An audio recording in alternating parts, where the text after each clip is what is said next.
உனக்கு ஒரு விஷயம் தெரியுமா? நம்ம பக்கத்து பெஞ்சில் ஒருத்தர் இருப்பான்ல, டேவிடுன்னு. அவன் பக்கத்தில் உள்ள ஃப்ரெண்டோடைய பேக்லேருந்து காசு எடுத்தானாண்டா. உனக்கு தெரியுமா அந்த விஷயம்? என்னடா சொல்ற? டேவிடா அந்த மாதிரி ஆள் கிடையாது. அவன் காசு எடுத்து வாங்கி சாப்பிட்ற அளவுக்கு அந்த மாதிரி ஒரு பையன் கிடையாது அவன். நீ தப்பா சொல்றேன்னு நினைக்கிறேன்டா. நீ தப்பா கேட்டுருப்பேன்னு நினைக்கிறேன். அவன் அப்படி பண்ணியிருக்க மாட்டான்டா. நானும் அப்படி தாண்டா நினச்சேன். உன்ன மாதிரி நானும் நம்பலை. ஆனால் கடைசியில் பார்த்தா அந்த பையன் தான்டா டேவிடு. அவன் அடித்தான், செம்மாட்டி அடிச்சிட்டாங்கடா. அவனை எவ்வளோ பெரிய தப்பு பண்ணியிருக்கான் பார்த்தியாடா. சே, அவன்லாம் நம்ம கிளாஸில் படிக்கிறான்னு சொல்லும்போது எனக்கு வெக்கமாக இருக்குடா. அதான் அவன் கூடலாம் நம்ம உட்காந்து படிச்சிருக்கோம், சாப்பிட்ருக்கோம், எனக்கு ரொம்ப வெக்கமாக இருக்குடா. டேய், அப்படிலாம் சொல்லாதடா. எல்லாருக்கும் சூழ்நிலை மாறும் இல்லையா? அவன் ஏதோ தெரியாம தப்பு பண்ணியிருப்பான். அவன் சூழ்நிலை தானே அப்படி பண்ண வச்சிருக்கோம். யாருமே பிறக்கும்போது கெட்டவங்களாம் பிறக்கலடா. அதை புரிஞ்சுக்கோ ஃபர்ஸ்ட். ஏதோ சூழ்நிலைனால தப்பு பண்ணிட்டான். நீ அதை பெருசாகாதடா. பசங்களா, நீங்கள் பேசுறது எல்லாத்தையும் நான் கேட்டுட்டு தான் இருந்தேன். யாரை பற்றி பேசிட்டு இருக்கிறீங்க? உங்கள் பக்கத்து பெஞ்சில் தப்பு பண்ணானே, டேவிடை பற்றியா? உங்களுக்கெல்லாம் நான் ஒரு கதை சொல்லிட்டா. டேவிடுன்னு பைபிளில் ஒரு பாத்திரம் இருந்துச்சு. அந்த பாத்திரம் எப்படின்னா, இயேசப்பாவுக்கு ரொம்ப பிடிச்ச பாத்திரம். அவர் சந்ததியில தான் இயேசு வந்தாராம். உங்களுக்கெல்லாம் தெரியுமா? இது பைபிள்ல ஒரு கதை இருக்கா? நீங்க சொல்றதை பார்த்தாலே ரொம்ப ஆர்வமா இருக்கு.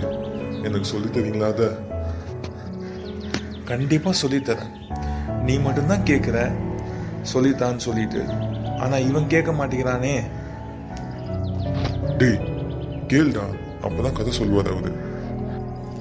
சார் சொல்லுங்கள் சார், நான் கேட்குறேன்.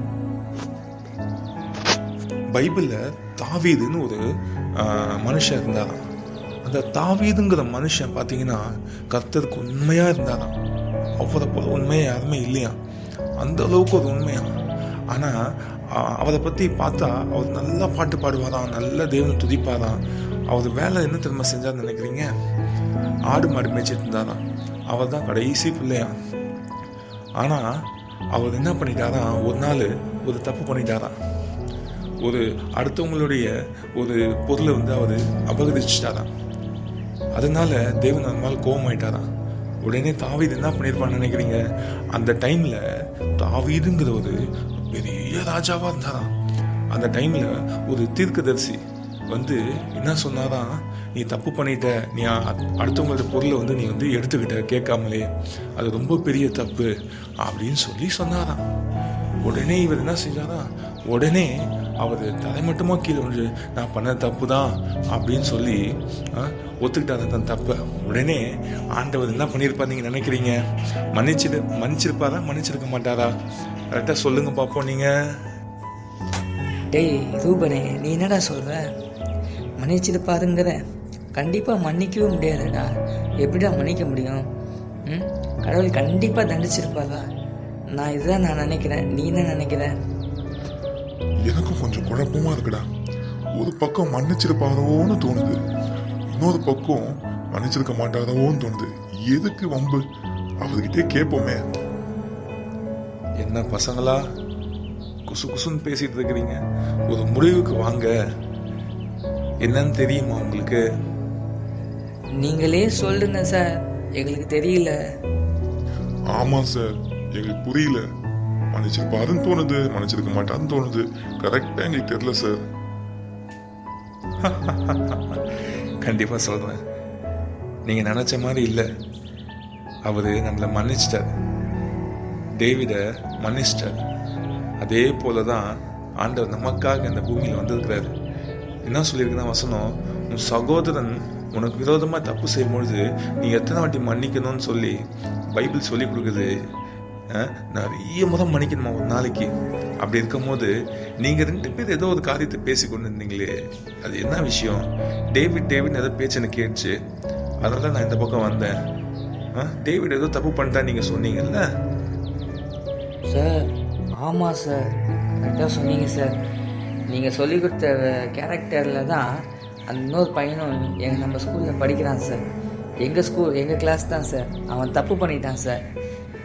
பக்கத்தில் உள்ள பெஞ்சு உள்ள பையனோட காசை எடுத்து செலவு பண்ணிட்டான் சார். சொல்லப்போனால் அது திருட்டுக்கு சமானம் சார். நீங்கள் சொன்ன கேரக்டர் மாதிரி தான் சார் அவனும் தப்பு பண்ணிட்டான் சார். கண்டிப்பா கண்டிப்பா அவன் பண்ண தப்பா இருக்கலாம். அவன் தப்பை உணர்ந்து அவன் போய் மன்னிப்பு கேட்கும் போது நிச்சயமா கடவுள் அவனை மன்னிப்பாரு. உனக்கு தெரியுமா அது? நீ நானும் செய்த பாவத்துக்காக தான் அவர் கீழே வந்திருக்கிறார். அப்படி இருக்கும்போது நீ இன்னும் மன்னிச்ச தேவன் டேவிட மன்னிக்க மாட்டாரா? கண்டிப்பா டேவிட மன்னிப்பார். அதனால ஒருத்தர் கீழே விழும்போது கண்டிப்பா நீங்க அவங்களை பத்தி தப்பா பேசக்கூடாது. அவங்களுக்காக நீங்க ஜெபம் பண்ணணும். அவங்க கீழே விழுந்தா நீங்க அதை பார்த்து சிரிக்க கூடாது, தூக்கி விடணும். சரிங்களா? உன் சத்துருவை சிநேகிப்பையாக வசனம் சொல்ற இல்லையா? சரிங்களா? நீங்க அதனால ஆண்டோட அன்பை மற்றவங்க மேல செலுத்துங்க. மற்றவங்க தப்பு பண்ணிட்டாங்க அப்படின்னா அந்த தப்பு சுட்டி காமிக்காதீங்க. அவங்களுக்காக வந்துங்க, அவங்களுக்கு புத்தி சொல்லுங்க. பரவாயில்ல, கர்த்தர் மன்னிப்பாரு, திரும்பி எழுப்பி நடந்து சொல்லுங்க. சரிங்களா? இந்த பாடத்துல இருந்து என்ன கத்துக்கொண்டீங்க சார்? இனிமேல் நான் யாரையுமே குறை பேச மாட்டேன் சார். ஒருத்தவங்க தப்பு பண்ணாங்கன்னா அந்த தப்பை நான் ஃபஸ்ட்டு மன்னிப்பேன் சார். கண்டிப்பாக மன்னிப்பேன் சார். இனி இந்த தப்பை பண்ண மாட்டேன்.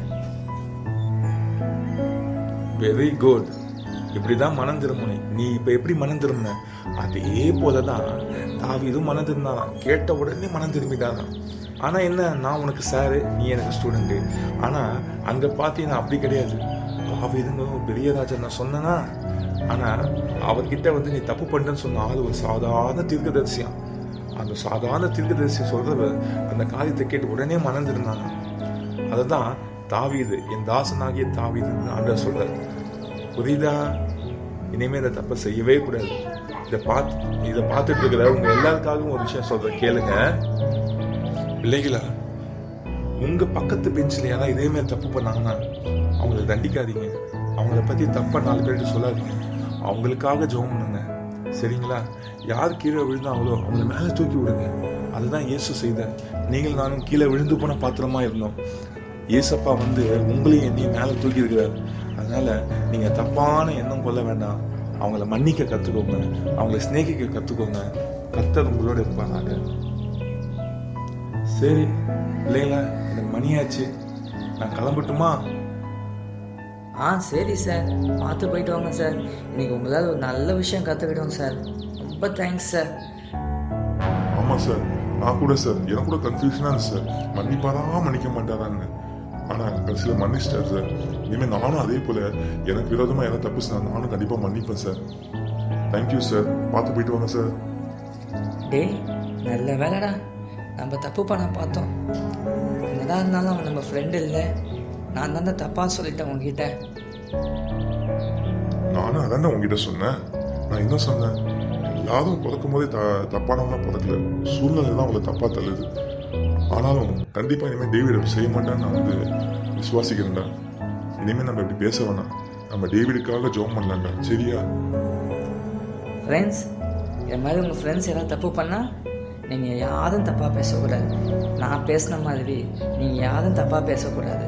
இந்த மாதிரி யாரும் தப்பாக பேசிடாடி. சரிங்களா? God bless you. ஆமா ஃப்ரெண்ட்ஸ், காட் பிளெஸ் யூ.